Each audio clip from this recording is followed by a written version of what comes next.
Selection বা QC ট্যানারিতে normally এটাকে selection হিসেবে ধরা হয় এবং অন্যান্য ইন্ডাস্ট্রিতে বিশেষ করে গার্মেন্টসে কিউসি বলা হয়।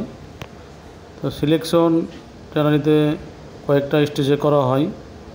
প্রথমত ওয়েট ব্লো কমপ্লিট হওয়ার পরে, দ্বিতীয়ত ক্রাস্ট অবস্থায় এবং তৃতীয়ত ফিনিশিংয়ের পরে, এই 3 স্টেজে সিলেকশন করা হয়।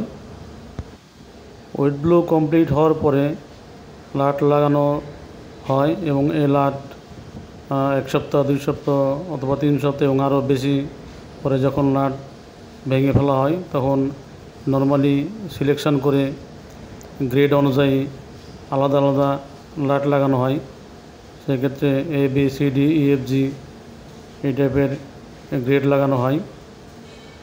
ক্রাস্টেও একটা সিলেকশন হয় এবং ফাইনালি ফিনিশিংয়ে প্যাকিংয়ের আগে আরেকটি সিলেকশন হয়। বায়ার যখন ট্যানারিতে কোনো অর্ডার প্লেস করে তখন সেটা কিছু কিছু রিকোয়ারমেন্ট থাকে বায়ারের। এই রিকোয়ারমেন্টের মধ্যে সে কোন আর্টিকেল নেবে, এটা কি শু অপার নাকি লাইনিং ওর ব্যাক লেদার আর্টিকেল, এবং এই আর্টিকেলের থিকনেস কত হবে, কালার কি হবে এবং কোন গ্রেডের লেদার হবে, লেদারটা কি কাউ লেদার, গট লেদার আর শিপ লেদার, এগুলো রিকোয়ারমেন্ট উল্লেখ থাকে। এবং কাউ লেদারের ক্ষেত্রে সেটা পিস হবে না ফালি আর সাইড হবে সেটা উল্লেখ থাকে। প্রোডাকশান কমপ্লিট হওয়ার পরে এবং শিপমেন্টের আগে বায়ারের সিলেকশন টিম এবং ট্যানারির সিলেকশন টিম তারা সিলেকশন করে। লেদার সিলেকশনের ক্ষেত্রে 3 ধরনের ডিফেক্ট পাওয়া যায়। একটি ডিফেক্ট ন্যাচারাল ডিফেক্ট, একটি মেকানিক্যাল ডিফেক্ট এবং একটি ট্যানিং বা প্রসেসগত ডিফেক্ট।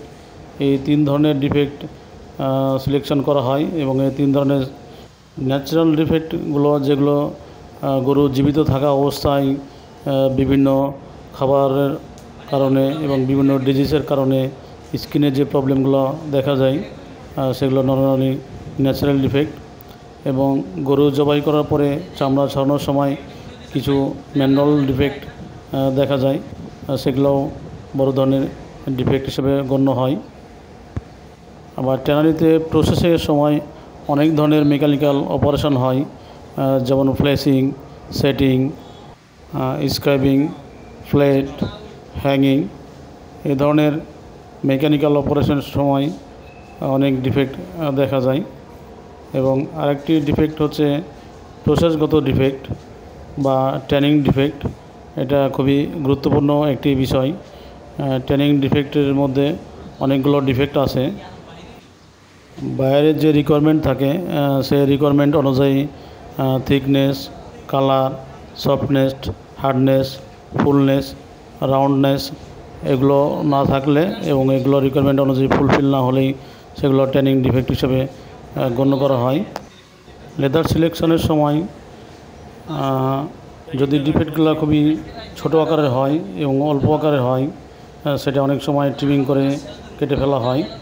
আর যদি ডিফেক্ট এত বেশি হয় 20 থেকে 30 স্কোয়ার ফিট একটি চামড়ায় দেখা গেলো ডিফেক্ট অনেক বেশি এবং ডিফেক্ট বাদ দিতে গেলে অনেকগুলো হোল তৈরি হবে এবং ম্যাক্সিমাম কাটা যাবে, তখন পুরোটাই বাদ দিয়ে দেওয়া হয়।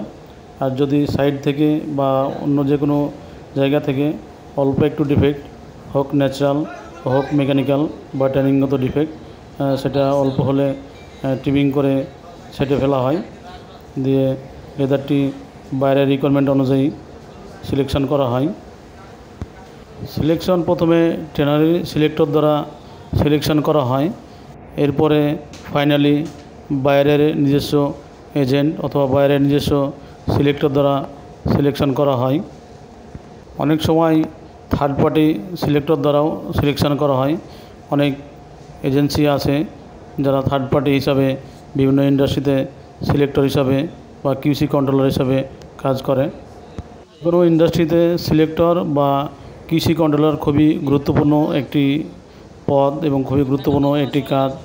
এই সিলেকশন কারণে অনেক সময় প্রোডাকশন ভালো মতো হয়। আবার এই সিলেকশনের কারণে অনেক সময় পরবর্তী প্রোডাকশানে বড় ধরনের হ্যাম্পার হয়।